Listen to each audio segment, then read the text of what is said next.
Hi, and welcome. It's the 16th Sunday of Ordinary Time.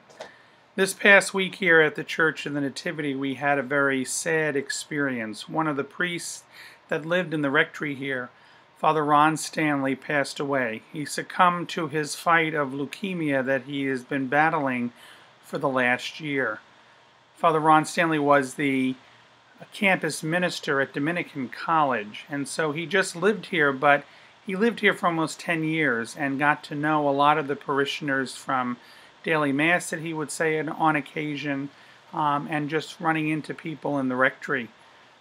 He really touched many people in different ways and helped all the people that knew him to think and to change maybe the way they live because of what he was committed to. He had a great mission to the people in the Dominican Republic, and for over 30 years went down there to help them. He brought students from the different colleges that he was campus minister at over the years for at least 2 weeks at a time, at a clip in their time frame after their semester.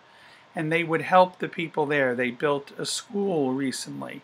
And so Father Ron was always collecting materials and things that the people down there could use and they could otherwise wouldn't be able to have.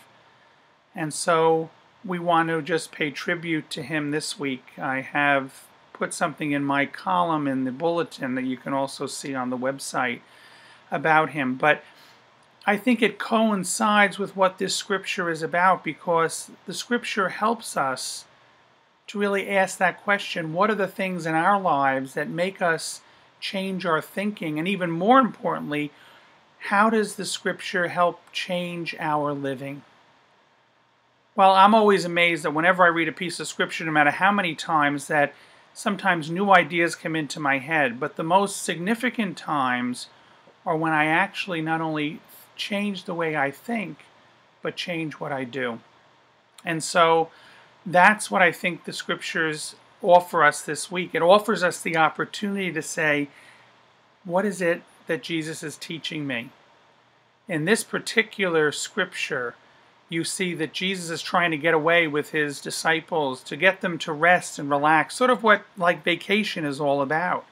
And he is constantly being bombarded with people that are so hungry and they want what he has to offer them, that they keep following him. And he doesn't get annoyed with them. He doesn't say, forget it, I don't want to talk to you anymore. He says, you know what, my heart goes out to you, and so I want to teach you. And they see him then as the great shepherd, the great teacher, the one who comes to them and not only heals them, but gives them a new way of thinking about who they are in the light of God's love in their life.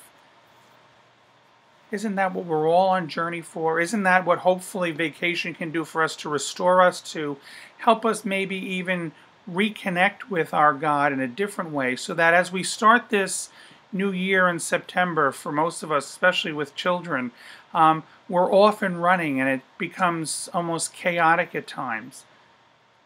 But Jesus is constantly inviting us to come into a deeper relationship with him. Because when we do that, then we are open to the possibilities of thinking differently and also doing things differently in our lives. My friends, we want you to come here to the Church of the Nativity in Midland Park, New Jersey, a stewardship parish, a parish that hopefully we invite you to look at those possibilities, to think and to do things differently. Certainly, Father Ron helped us to focus on that in many different ways. And we have those opportunities around us at all times. Coming up in October, we have a Women's Cornerstone Retreat, a 26-hour experience that may help some of the women of our parish or people that are coming to our parish to look and to think and to do things a little bit differently because of their encounter with the Lord. I ask you to keep watching on the website, because we're going to have a little video of different women who are going to share what they got out of their Women's Cornerstone experience, and you can hear firsthand from them why it's such a wonderful and powerful experience. God bless you.